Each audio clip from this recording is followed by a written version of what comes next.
of an outline. And I hope I don't embarrass Mara. That's not my idea.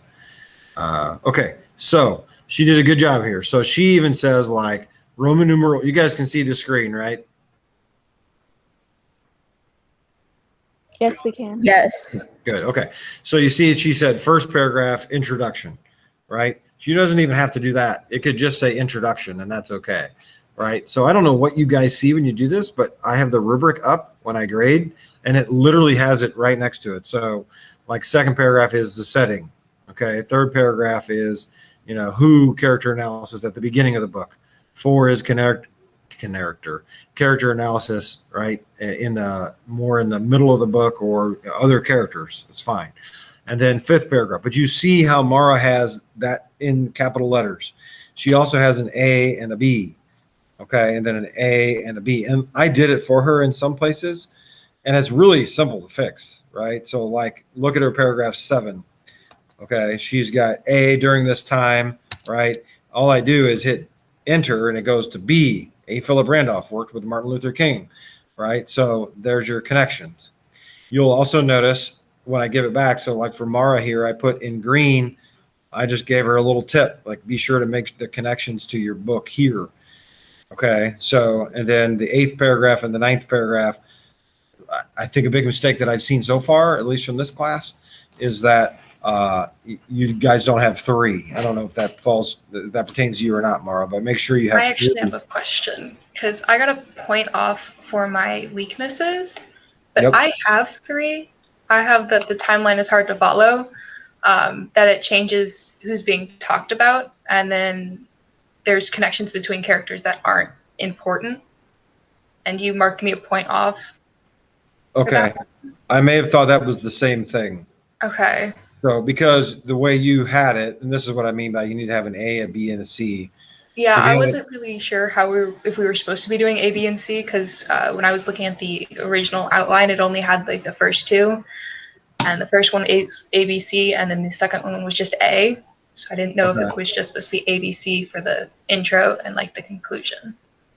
I did the same thing. So you're talking about the strengths or the weaknesses? You're talking about The weaknesses. Okay, so I can fix that. So that's fine. It's just hard for me to determine sometimes what was what. So I'll fix that, and I don't know if I can fix that actually. Oh, there we go. All right, so I updated that. And I'll usually write notes down at the bottom or in the paper when that happens. So, but for the instruction here for everybody, like you see how she did this, that's important that you do it that way, right? So whenever you have to fix this, because you have to fix this for your final thing, just make sure you have an A and a B on everything, right? So I don't do this to give it back to you so that you can just ignore it and go on with the rest of it. Like I'm trying to help you with writing your paper. So if I put some tips in here, and Mara doesn't have a lot, but if I put some things in here, make sure you do that. There's some places where like I correct grammar. And if there's a lot of that, I don't do it for the whole thing because that's not my intent here. But the intention of this assignment is I know you're on the right path, and Mara, you're certainly on the right path. So that's what I'm checking. I'm not really grading you for grammar. So if you don't have that on everything, that doesn't mean it's right. That means you need to check it if you see other mistakes in other spots. Okay. And again, I'm not just talking to Mara here. I'm talking to everybody. Okay. So, okay. Any questions on the book outline, that kind of stuff? Any questions on that? Okay. So your assignment yesterday was you guys had the Prelude to War Google form. Okay. What I would suggest you do right now is take out like a blank sheet of paper. We're going to talk about the 3 Axis powers in World War II, and we're going to get certain things about each one. And this was a part of the reading yesterday, but you don't necessarily have to go to the reading for it. So we just got to talk about how this happened. Like, how did the people of Japan and the people of Italy and the people of Germany think, yeah, I think Hitler would be a great leader, right? We look back on this now and think to ourselves, like, what's wrong? Like, how did they do that?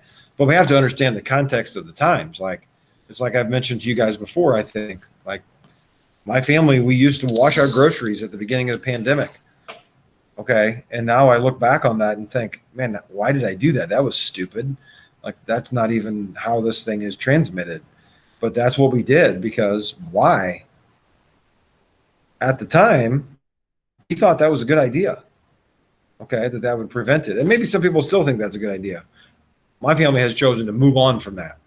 Right. And now we look back at it and we laugh about that we did that. So the same thing applies here to these three countries. Like, what were they thinking? It's easy for us to look back from 2021 and say, you guys let Hitler take over your country. That's your fault. You let the military Japan take over your country. So the results that you get, that's your fault. Right. So I'm going to try to show you how that happened. Right. So first of all, let's start with Germany. Right. So things you definitely need to know from yesterday, what you read about Germany. Right. So first of all, Hitler called himself what? Anybody remember what he called himself? And what he made the German people address him as? He called himself Der Führer. Okay. Der Führer means the leader in German. Okay. So he called himself Der Führer. He promised the people of Germany that what would he rescue them from? What would he save them from if they let him take over?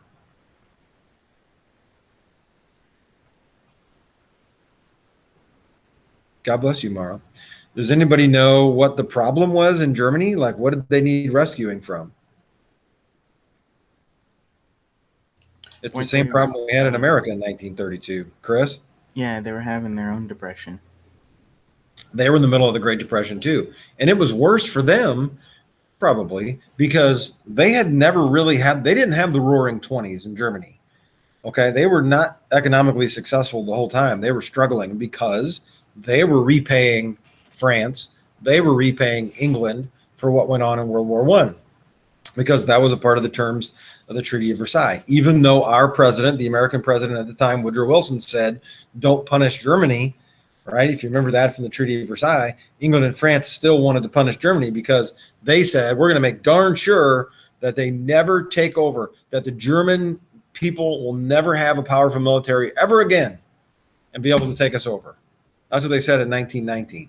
By 1936, 17 years later, the span of your life, the Germans had the most powerful army in the history of the world because Hitler rose to power in 1933.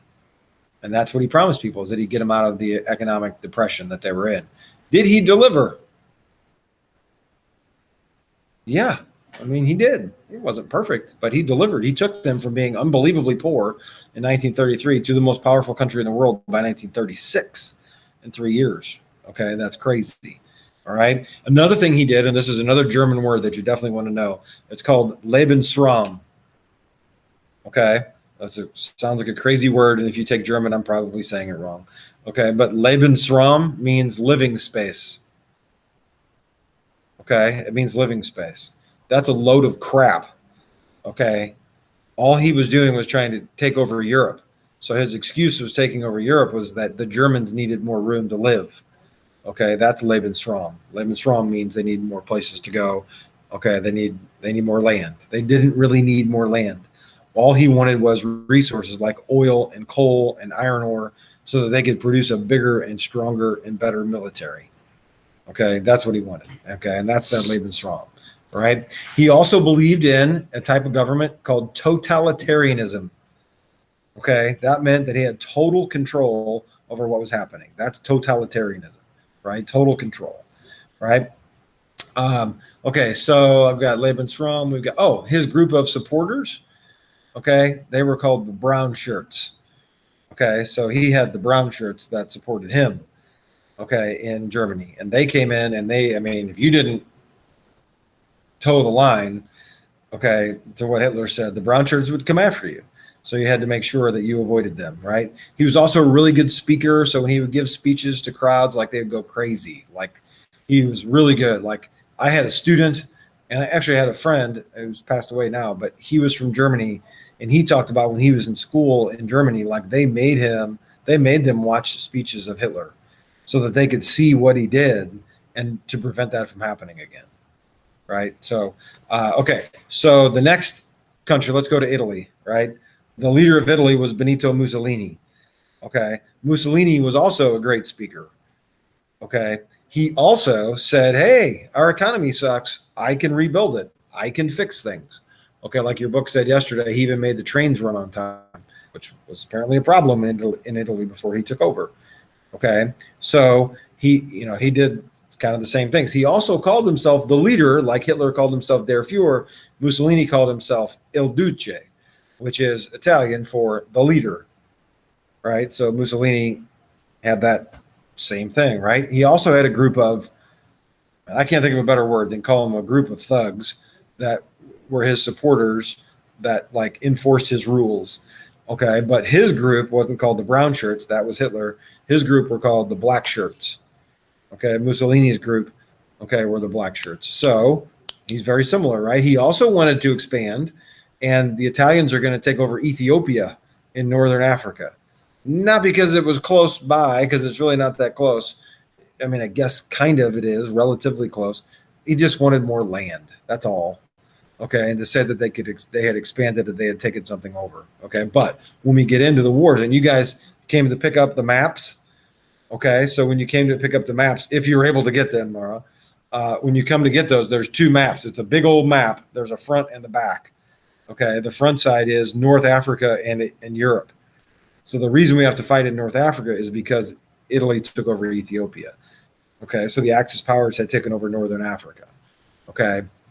And then the Europe part, obviously, right? The backside of that map is the Pacific Theater. Okay.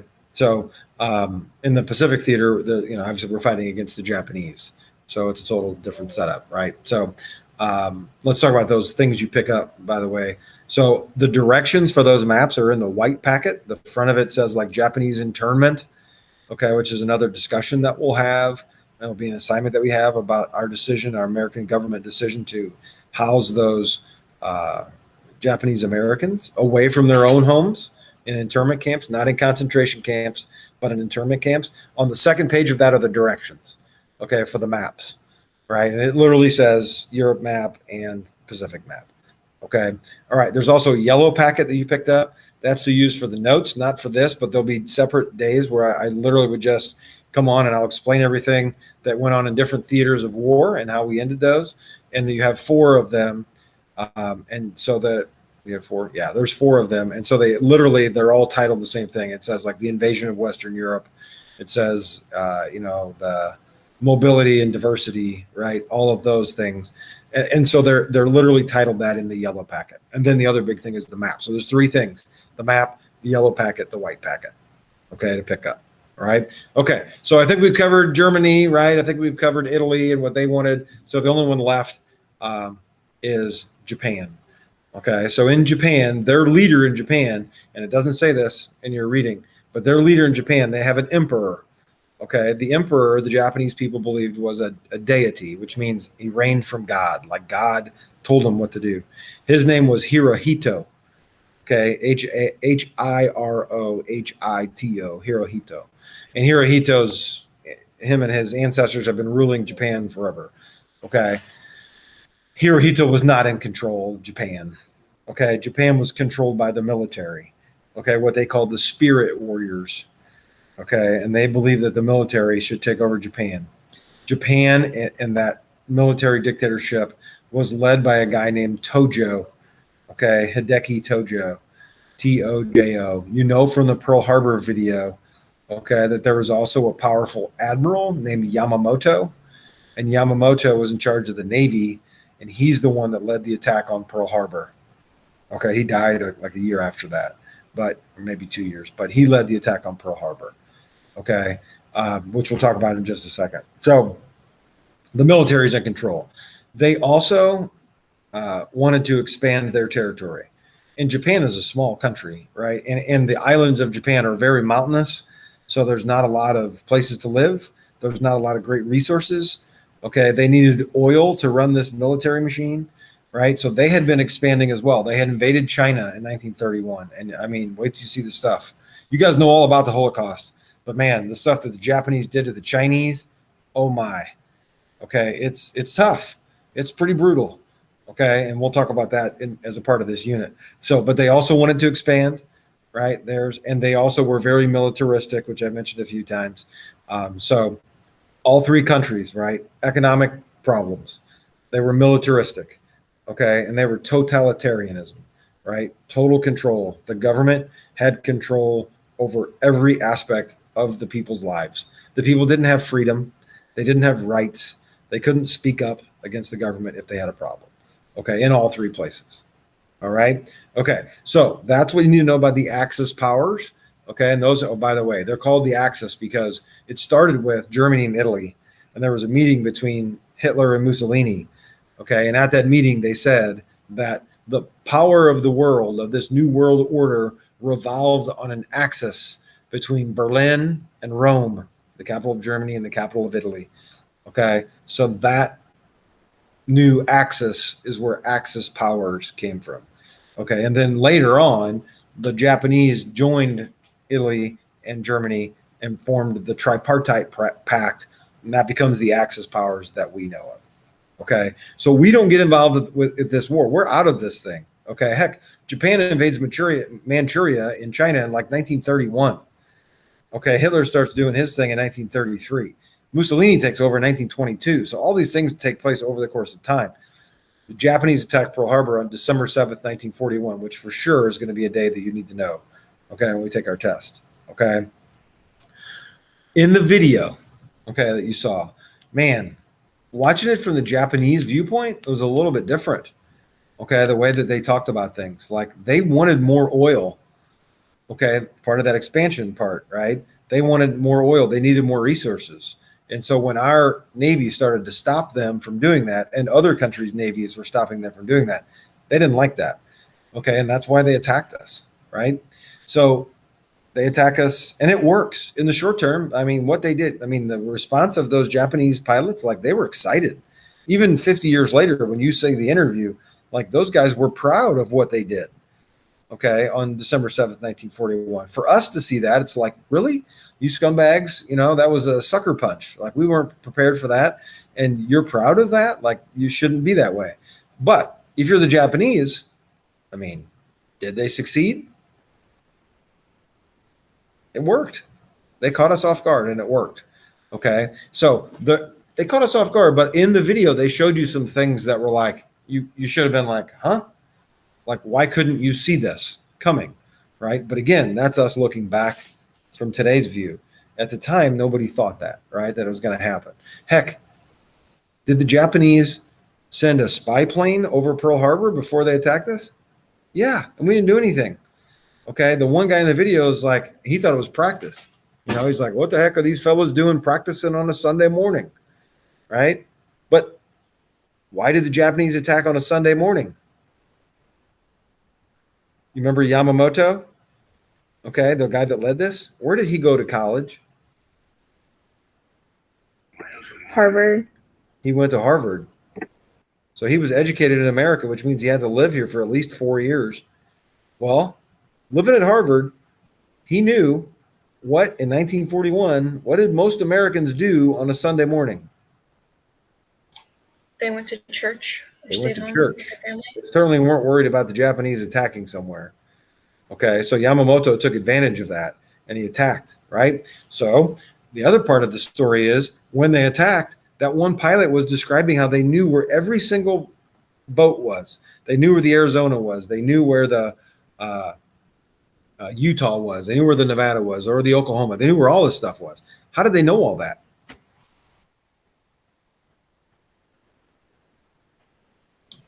From the flyover they did that Sunday morning.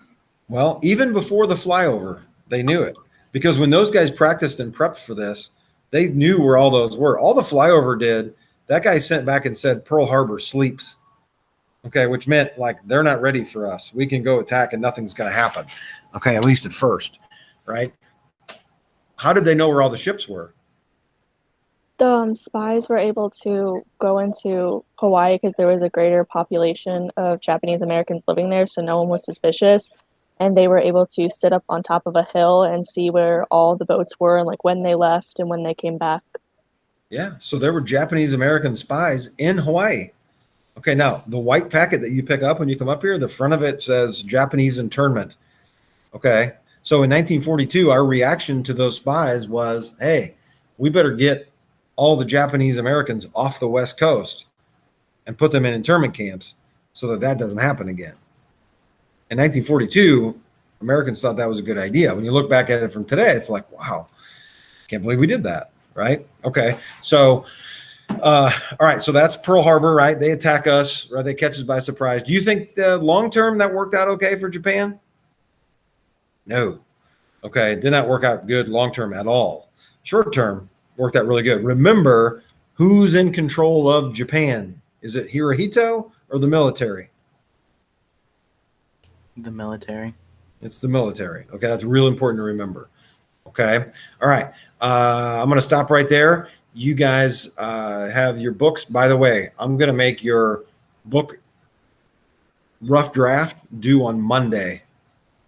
Okay, so you guys can take the stuff I get back to you on the outline, and some of you will get things back today. Some of you already have. Okay, and then some of you will get it back on tomorrow. I'll have them all done by the end of the day tomorrow. Okay, so then you guys will do your your rough draft done on Monday, and that should be all 10 paragraphs written out. Somebody in your class will evaluate it for you, and then you'll take those corrections and you'll turn in your final paper next Friday. Okay, all right, I'm going to stop recording there.